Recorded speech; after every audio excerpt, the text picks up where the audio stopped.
Welcome to episode 3 of the Lay of the Land podcast from the Scottish Land Commission. I am your host, Calum Maclean. In this episode, I'm speaking to author, musician and social commentator Darren McGarvey. Darren has made moving documentaries on the root causes of antisocial behaviour and social deprivation, the causes of increasing inequality, homelessness and community centres. Earlier this year, Darren made a documentary for BBC called Class Wars, which delved into the contentious subject of rural land ownership, and I'm keen to find out a bit more about his experiences. So hold tight for this episode as we take a deep dive into inequality, land ownership, derelict land, and the effect that all this can have on communities. Welcome, please, Darren McGarvey. Well, you've been making documentaries recently on social class, and as part of that, you looked at land ownership. How did you find the experience of that? What kind of things did you learn? Well, yeah, so Class Wars was filmed last year during the pandemic, and one of the subjects that we decided to tackle because we felt it was central to understanding many of the other inequalities that we see in society was land ownership. And like many of the viewers of that show, being someone who's a bit of an urban dweller, often seeing land ownership as a peripheral issue which doesn't really affect or speak to my experience. It was very illuminating. I mean, even just from confronting the concept of acreage and how little I understood about that, and asking someone, how big is 8,000 acres? And them sort of looking out to it as if it had been a while since they had been asked that question, a question which arises surprisingly awkwardly in a real life situation. So it's very easy to criticise rich people on television, but when you're with them, a kind of deference kicks in, which is conditioned into you. And so challenging them is a wee bit more difficult than you might think it is. And so I asked him, how much is 8,000 acres? And it's like, pretty much everything you can see. And so you're not just talking about the land mass, you're talking about the wildlife, the resources, all of the natural habitats, the rivers. People who own land, they set the price for everyone else who works, lives and plays there. And so then it began to understand just how significant an issue this is, because obviously all land has to be owned, or whether it's by an individual or whether it's by a kind of community or whatever, it has to be tended to and cared for, and to some extent exploited in whatever way seems appropriate. The question is, how evenly is that resource distributed? And so it speaks very centrally, I think, to a lot of other inequalities. And you're talking there about rural land ownership, 8,000 acres. I mean, I don't even know what that looks like myself, to be honest. But it's rural issues that often get a lot of the headlines and you see the news stories about. Is land ownership just as relevant in urban spaces, do you think? Oh, absolutely. I mean, it really, we're talking about property, aren't we? So, I mean, there's a distinction to be made between land, a naturally occurring resource, and property, you know, but at the same time, you own something that's your property, basically. And so when you own, vast property and vast land, that sets various precedents, which you see that they echo all the way down the social structure. So people who own things, they tend to enjoy certain perks. One is the privileging of their interests politically over the interests of people who don't own stuff. And the second one is there's a sort of liability, accountability gap, which is inserted the minute that you acquire property or land. You're then kind of thrust into a rather occult world of strange, antiquated rules, and which almost benefit from being so widely misunderstood by the wider population. I mean, even just that concept of acreage, it's a bit like it's difficult to contextualise how big 10,000 acres is. A bit like it's difficult to contextualise the difference between £1 billion and £100 billion. And so I think that partly the reason that many of us are not really engaged on this issue and sit back and accept some of the arguably uneven distribution of resources in this world is because we're never really confronted with a way to really truly contend to picture in your mind. It's difficult to conceptualize. Do you think? Okay, do you think that people should take an interest in the land around them, like anyone, whatever they are? Oh, yes, but I think that there are often certain conditions, prior conditions, that must be met in order for that sense of ownership and responsibility to be cultivated. And where you are living in communities, whether rural or urban, where a lot of the land is owned privately and no one understands who owns it or who's responsible for it, or in some cases it's allowed to fall into dereliction, then that creates an apathy and a sense of resignation. And so we see the impacts of that at different levels, whether rurally or in an urban setting. But there is that disconnection that people have a sense, they have no sense of ownership or responsibility over things. And I think that's why you get some communities that aesthetically look like they've fallen into disrepair and that they're kind of uncared for. And then this creates a false perception of local people as irresponsible or dirty and having no pride in their surroundings. But ultimately, a lot of the times they're growing up in communities where, despite the fact that it seems like a big community when you're driving through it, there aren't a lot of places to actually access, and people don't feel a sense of connection to what's going on around them. So you used that word there, dereliction, and maybe the view other people have of these communities. But what impact does dereliction have on people that live in a community? Well, we understand that dereliction has numerous effects. So the first effect is that when we are confronted by dereliction around us of a scale that really our individual action is not going to help to deal with, then a sense of resignation sets in about the sort of community that we live in. And so this, in studies, this has been referred to as a broken window effect, which itself was a study on crime, but it can be applied to any impoverished setting. And it's this sense that, someone walks by and they see a window broken in a derelict building.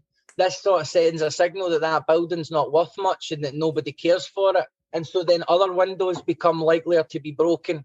And so this has a multiplicative effect on the dereliction itself. If you look at a community like Poso in North Glasgow, make sure I get the pronunciation right for the locals there, then what you see is a community where every single resident lives within a very short distance of a piece of disused or derelict land. So that also creates a kind of aesthetic stress on people, which then also leads to littering and an abundance of mess around the community. And so, the impact leads to a decrease in mental health, a sense of futurelessness, a sense of being rudderless within your own locale. And strangely, in a free market system, what this creates is an incentive to leave the community. So then that contributes to people cobbling together whatever resources they have, whatever skills they have, and leaving a community that could well do with them remaining there. And so it's just part of a very topsy-turvy system, in my view, especially when you see communities that clearly have a lot of great natural resources and wide open spaces. I mean, Poso itself is a world-renowned conservation area, but that is not widely understood within the local population. So do you think these places, these open spaces you're talking about, how could they be used to reduce inequality in places like Poso? Well, I mean, there are different ways of looking at it.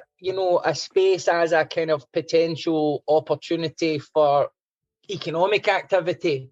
Whether you're talking about retail units in the front and the high street, or whether you're talking about, creating a youth club or a football pitch. But then also merely this process of a community coming together and trying to decide for themselves what are they going to do. This in itself helps to re-establish the vital social connections which are required for a community to cohere. And so when we contrast affluent communities with poorer communities, we usually contrast employment rates, mortality rates, obesity rates, educational attainment rates. And then we look at the favourable results of the affluent communities, and we attribute those results to the individual skill, ability, or merit of the people who live there. When actually often these league tables of what the best schools are and what the best areas are and the highest house prices are actually an indication of the strength of the social connections that people in the more affluent communities enjoy.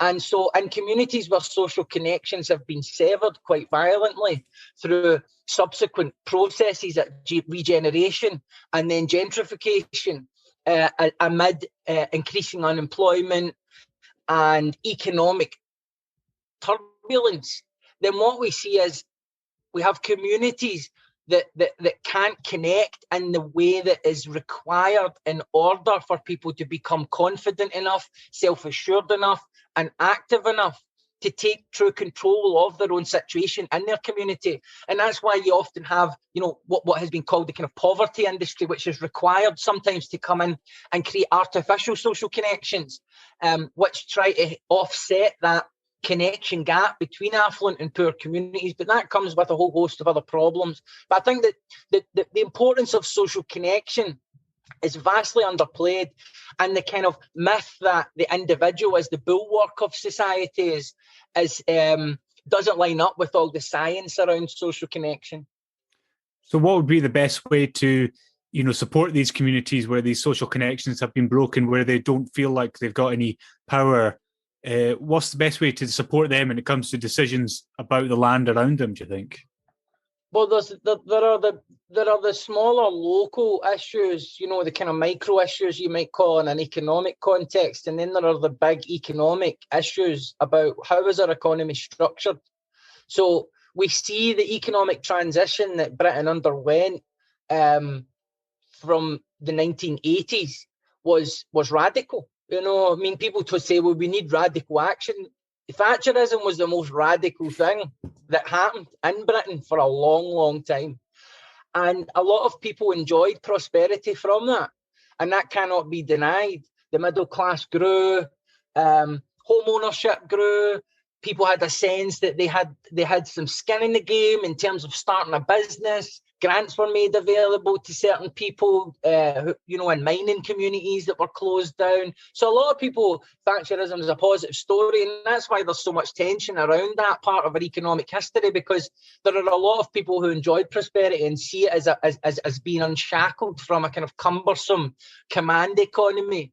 Unfortunately, what people misunderstood in terms of the economic planning that involved was that when you wind down a lot of the industries that communities are built around, that social connections are forced upon, and you replace it with betting shops and off sales, because you just have a free market that's just there to supply demand with no thought of the social consequences, then you create subsequent waves of dysfunction that began with the heroin epidemic, which then had an AIDS epidemic attached to it, and then the crime that comes out of that, and then you have the familial trauma. And so in order to really address it and support communities to try and cobble together for themselves some sort of stake over what's going on around them, you have to take some difficult decisions at the very top about how society is fundamentally structured. You have to come to a point where you say, okay, this current economic model needs to be modified because it seems like it's rigged to push money upstream and shave everything off the top and move it up the way. I'm not saying that's a deliberate ploy. I'm just saying people act according to their economic interests, and people who own stuff, their interests are privileged, which means the economy is always being tipped in their favour. And so if we really genuinely want to support local people beyond the tokenism that we often see, consultations that get announced, and we've got a steering group locally, and everyone who goes knows the decision's already been made behind closed doors to shut the school or bulldoze the park or sell off the library. You have to get in there, and you're going to have to take some decisions which are not going to be necessarily popular among the more privileged and affluent sections of the population, who have become very, very accustomed, particularly the top 20% of the income distribution. They've become very accustomed to politicians being very, very attuned to their needs and interests and values, whether they're fair or good for society or not. You think some of these places are kind of stuck in a cycle then, unless some bigger changes happen at a political level? Oh, absolutely. I mean, it's not that they're stuck in a cycle, it's that our society, by its very nature, produces winners and losers. So, but this is not dictated by merit. This is not dictated by pulling yourself up with your bootstraps. I mean, if you look at some of the emergent characteristics of a poorer community, it's all happening at group social level. But we hold up one obese person, or we hold up one person with cancer, or we hold up one person, a single mother, or a person in a wheelchair. We don't actually look at the wider picture, which is we're seeing certain concentrations of problems in certain types of areas that have a certain kind of economic profile. And this comes with various issues about access to opportunity, quality education, health, so on and so forth. And the way our current system deals with it is, is to kind of, throw resources at it and try and put a sticking plaster over it. Whether it's in relation to things like the drug deaths, or whether it's in relation to crime, depending on what kind of government you've got in at a particular time. It might be a little bit more to the left or a little bit more to the right, but the same principle applies. It's very politically difficult for governments to truly examine the fundamentals of our economy, because it means looking powerful interests in the eye. And as I know from experience of even just being around a landowner, there's a deference that kicks in where you just sort of assume that person knows what they're talking about because they're wealthy. And it's the strangest thing, especially when you consider yourself informed to some extent and have kind of radical pretensions about speaking truth to power, which is very, very easy on social media. When you're actually there, it's bizarre how hard it is. And so I can understand why politicians are kind of on TV all full of the rhetoric, but when it comes to getting around the table with Jeff Bezos or Bill Gates or whoever, then it can become a bit awkward to say, listen, do you fancy paying some tax, Jeff? Before you blast yourself into space. And unfortunately, that might seem like a big people don't like to hear that kind of response, because they want to always ground it in what's practical and doable today and have a kind of, a fashionable call to action for the viewers to go and do something. But unless we get organised as a society, then we're going to see more of the same, and we're going to see a deterioration across all of these metrics. But if you look at the side of community ownership, where a lot of communities have taken that opportunity and, taken control of land, own it, and can do new things, can do different things with it, are disadvantaged communities in that situation? It takes a lot of time, there's a lot of volunteer hours, you need a lot of skills within that community. Or say disadvantaged communities in urban places, do they have that ability? Well, I think we're going to see a kind of golden age of communities getting their shit together. Now, it's going to take longer for the poorer communities to do that. I mean, obviously, there are very famous community buyouts, that are kind of etched in the public mind. Way up north, islands up north, which were purchased by communities, or recently Langham, for example, where they managed to get a smaller portion of the acreage that they were aiming for. But I'm also hearing increasing resistance growing in communities to local authorities, deference to private enterprise, and lack of consultation with local people around a variety of issues, and people talking in more, not just talking rhetorically, but talking organisationally about how do you create the kind of structures locally which can bring powerful people to heal locally and make them take notice.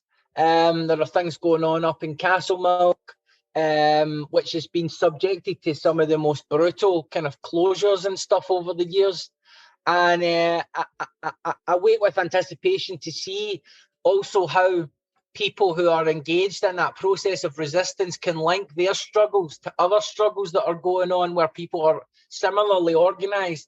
Because there's a link between the property inequality and the land inequality and the homelessness crisis and a housing market which incentivises an ownership model that freezes most people out, where you've got basically renters paying over half of their income to a property owner who's then drawing a passive income from simply owning a property. And the renter can't even get on the housing ladder because they can't build a credit rating, even though often the rent they're paying is as much as twice or three times as much as it would be if they had a mortgage. So the whole thing is just completely skewed. But it's skewed for the benefit of people who own property to accumulate more. And so you have, that's, anyone who's in denial about the existence of class, it's as clear as crystal there. What changes need to be made so that there are more affordable houses, maybe more houses that people in places that people want to live?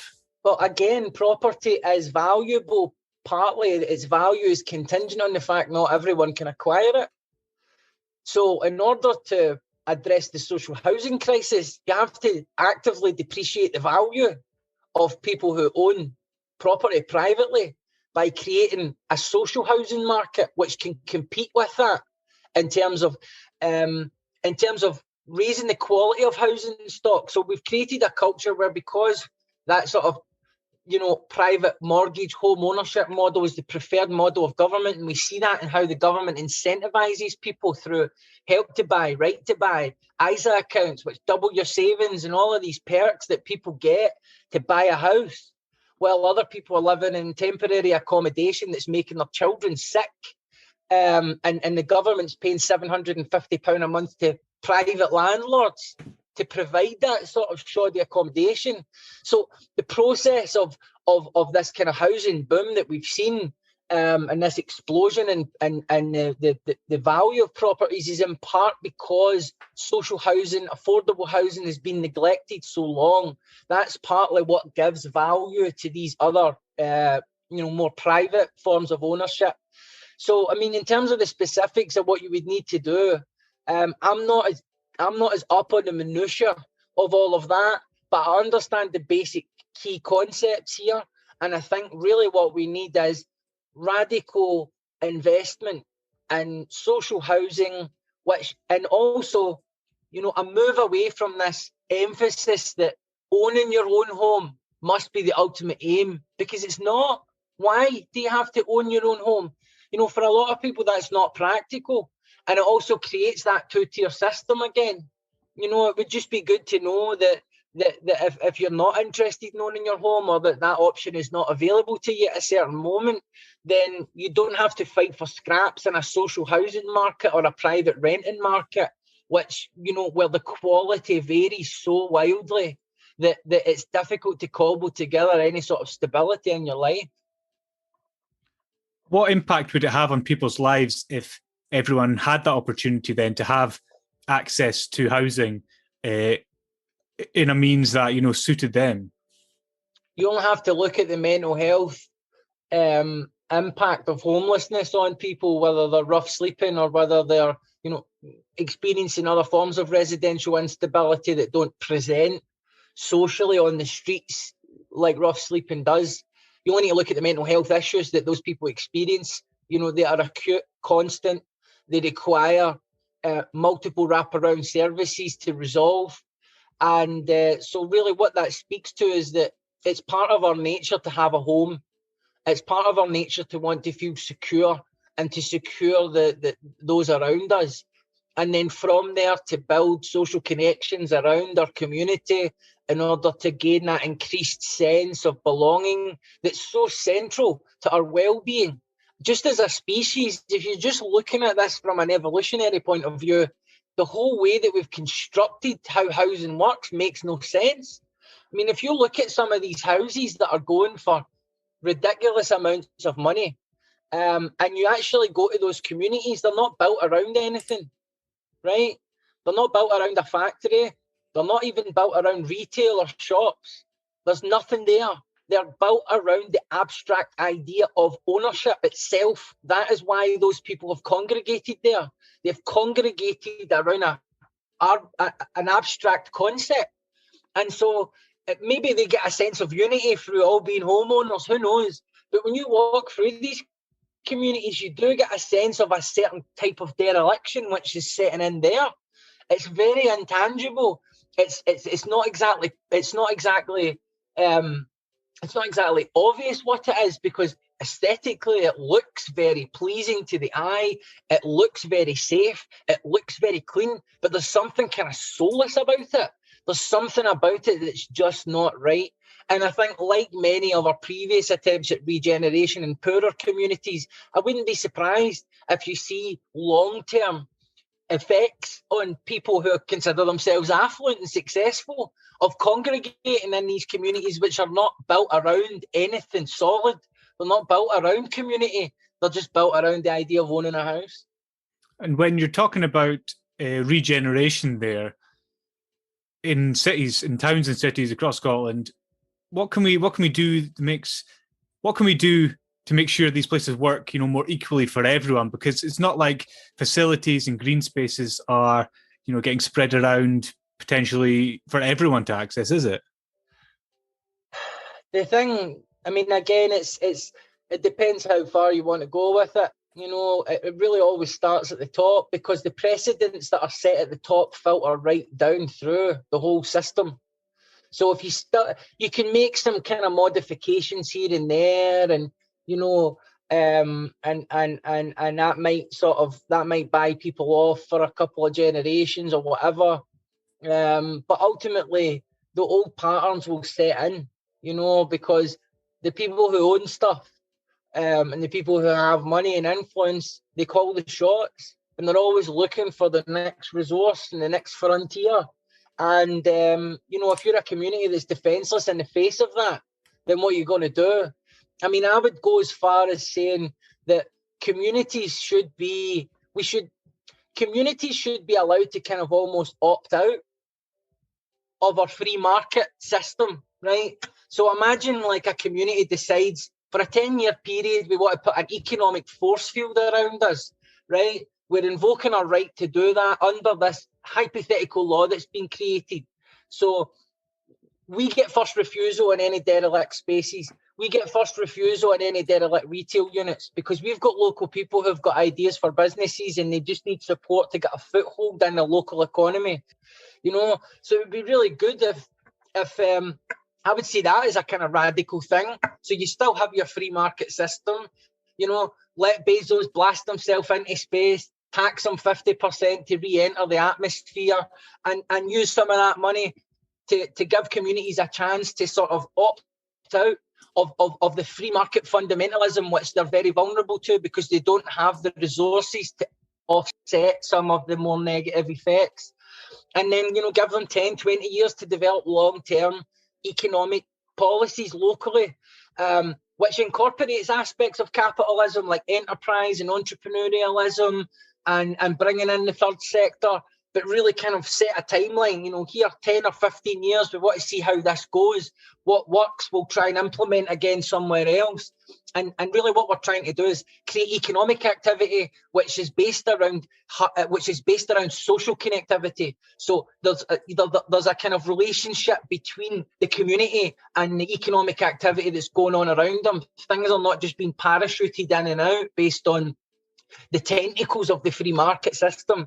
I mean, something like that has to occur, because you really can't have these poorer communities that are vulnerable in so many metrics, subject to the harsh forces that are at play in terms of our market system. I wouldn't deny that, I'm not one of these lefties that that doesn't see that capitalism is part of an evolutionary process of human civilization, and that this system will evolve into something else. And there was a time where this is the best thing we had. But the thing is now, it's very obvious it's not the best thing we have. We know there are other ways to do things. And I think that, giving communities the right to opt out for a certain period of time just to see how they fare would be quite a good experiment as well, just to see what other principles can we apply in these contexts. So it's about decisions being taken at local level by local people, or certainly with local people, not decisions taken to local people, as it were. Yeah, decisions taken locally, but also it's about recognising that we have to protect these communities from additional traumas. They've already experienced so much. When you listen to how, the kind of billionaire classes talk about economic downturns, they compare it, they have metaphors like, we just have to keep sailing on, or we ride the crest of the waves, and sometimes you're up and sometimes you're down. And that sort of conception of economic turbulence is indicative of their position in society, where they see it as an unavoidable thing that separates the men from the boys, sort of change that has to be embraced. But the reason that the asset-owning class do well in a crisis is because of the diversity of their portfolios. So if they own shares in one commodity that collapses, they own enough shares in another thing that's appreciating in value in a crisis that they can always just move resources around and they stay afloat that way. You have entire communities which are historically dependent on one or two industries. So you've got a whole community whose portfolio doesn't exist. It was either manufacturing or mining or whatever, or now it's retail, which is an even shakier nail to build a community on, as we're moving into a kind of fourth industrial revolution where technology is going to change every single aspect of our lives, and these communities are going to once again be most vulnerable. So communities, as well as having control over things and there has to be a kind of diversification of what opportunities are available in those communities for people to build a life for themselves and to draw an income. So when you're talking about people with influence and people with power, and there's probably no better example of this than this November, the COP26 meeting in Glasgow, the climate change conference. So people coming from all over the world. And this is, well, some people look at it as an opportunity for Glasgow. Is there a way that there can be a legacy of this that benefits communities in Glasgow, do you think? Yes, obviously there will be many benefits, but one big problem we have in Glasgow is that, and I think this is a wider problem, is that the climate issue is regarded by many as a kind of exclusive preserve of middle class people. And I think there are a couple of natural reasons for that. One is people who come from more affluent backgrounds have a bit more time on their hands to get involved in things that are not just about working and surviving and the grit and grind of working class life. And so naturally that cause has fallen to them in a sense. And I think that they've brought this cause into the public mind in a way that's not only timely, but obviously really essential due to the how our fate as a species is really bound up in what we do in the next few years. The problem is that a lot of people don't understand, or they see this kind of, I guess, like a peripheral issue, much like I used to see land ownership as something that's happening further down the line, or it's something you get Extinction Rebellion and the sort of public relations disasters that they create sometimes, But the point, I think, is even in Glasgow, the council can bring people in and create a legacy, but I'm more interested in how do they convince people in Pollock that cycling lanes are a good idea? Because you get people in Pollock that are just like, here, get these cycling lanes to, you know what I mean? So of course, yeah, we've got to have the big global discussion, but as all climate activists know, we think locally. That's how we bring about change. And if you can't get people in your own city on board, then there are questions about what what effect a global conference hosted in your city is really going to have, other than obviously creating a lot of visibility and prestige for various politicians and institutions. Do you think more has to be done to get the communities across Glasgow thinking about, I don't know, climate change, thinking about these issues and getting engaged and making changes? Obviously, yeah. Really, I think the change is probably going to occur outside of these conferences and these kind of these officialdoms. It's going to be the sort of thing that happens from the outside, where politicians are brought into a conflict between what the masses want and what the special interests want. And only when a politician feels that it's going to cost them more to ignore the masses, do they then start, going, all right, okay, hang on, I have a wee bit more courage maybe to look some of these suits in the eye and say, no, sorry, I can't do business with you on this front. You're going to have to pay more tax, or you're going to have to change the way that you're producing your products, and so on and so forth. But that's historically, I think that's how real change comes about. If you're looking at the whole idea of the, I don't know, you might call it, if you look at the idea of the climate agenda, climate change, is there a way maybe of using derelict land? I mean, there's no shortage of that around some places to start to combat, climate change and to combat the effects of it even. Community gardens, there's one example. Of course there is, again, but then the problem is that, the whole system isn't set up for that sort of thing.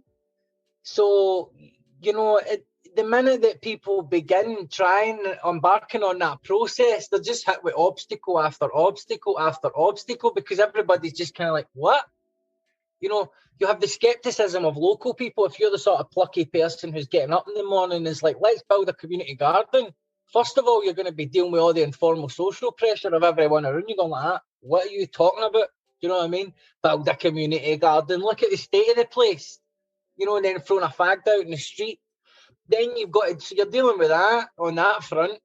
Then you've got to find out who's actually in charge of this land. Like, who owns this? That's a surprisingly difficult thing to ascertain in some communities, especially if it's been lying derelict for 30 years. And then, of course, you've got to go through a local authority, which is responsible for all of that stuff. And the local authority doesn't know where it's coming or going.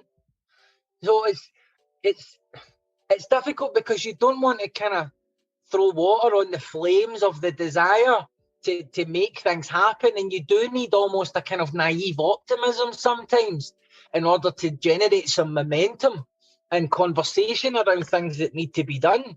But our institutions, they are relics of the 19th century, the way that our governments work and relate to each other. You're talking about bureaucracies built on top of bureaucracies, and so many individual interests and professional interests and different political leanings and attitudes, all acting as a filter between what a person wants and what's the morally sensible thing to do and what is actually possible. Because you start here and you get sucked into the system. By the time you come out here, you almost don't care anymore because you're just so traumatized by what these institutions sort of beat into you, which is, nah, change isn't possible. We don't really want change. It's just about shoring up the system as it is until we're at office. What do you reckon? I mean, I don't know if you're hopeful or you're quite pessimistic. I'm not sure. You seem maybe got a bit of both sometimes. Yeah. What do you reckon the single most important thing we could do to get people interested and involved in the land around them? What would it be? I mean, you could start by consulting them in terms of where the development of their communities is involved. You think of communities and what's being sold as progress.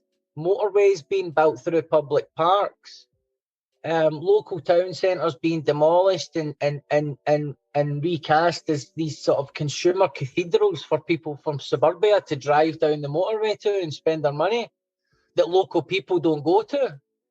That was sold as progress. You've got to, first of all, begin by fessing up to the fact that you have run roughshod over what communities wanted in the first place, because that's how our class system works, unfortunately.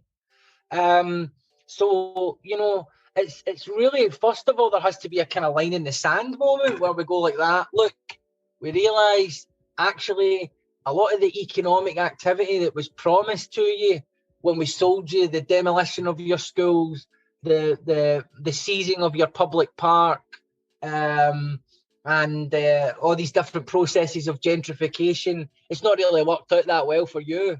You know, there's a lot of other people it's worked out well for, but it's not worked out well for you. And we just want to say, we're sorry. We recognise now that the way we actually do business with this community is not on. And so we just, first of all, want to fess up to the fact that we fucked up. We know that. Because otherwise, you don't have the trust. You don't have the trust that's really, really important as a catalyst before any meaningful action can be taken. I think that's why a lot of communities set up where people do become active, they gravitate towards groups that organise out with the traditional systems, because those people are more deserving of trust, and so they can get more done because they're not all looking over their shoulder, paranoid. Because politicians, you know, they're very charismatic. They can make you feel whatever they want you to feel when they're talking to you, make you really feel like you're the centre of the universe. But it's part of their profession to do that, you know. I think one of the most striking examples of where land and property ownership relates to urban environments is in the Grenfell Tower fire. You know, because when you actually look at the events that preceded and followed that, what you see is the social effects of the privileging of the interests of private developers, property owners, over residents who are often on lower incomes and are therefore politically excluded as a result. So you had residents in Grenfell Tower warning years before the fire that it was going to result in a catastrophic loss of life if the electrics in that building weren't addressed. The insurers understood more about the risks of the cladding than the local authority that was responsible for the building. And when you look at the planning documents, you see a reference to how the cladding will create a sort of aesthetically pleasing facade on the building that'll be nice for the rich people in Notting Hill to look at out of their window. And so you see just at every single stage that the people who actually lived in the building and all of their fears and everything about their safety was just kind of put to the side for the pursuit of upgrading this piece of property in accordance with the interests of the various people that were involved in it. And again, you see the same echoes in terms of a liability gap and an accountability gap in terms of actually people being held responsible for the negative effects of where their interests sometimes lead them.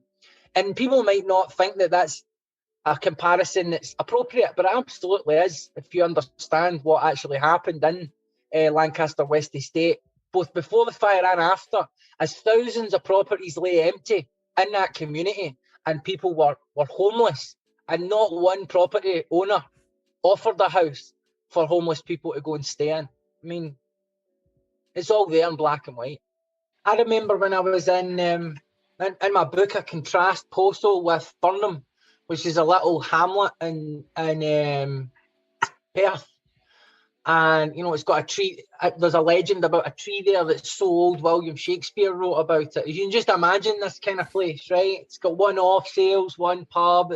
The whole community, their whole aim when I was there visiting was to have their own book festival, which apparently no self-respecting town in Perth should be without.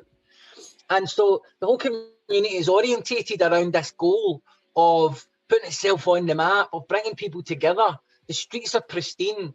They've got fairy lights wrapped around the phone box.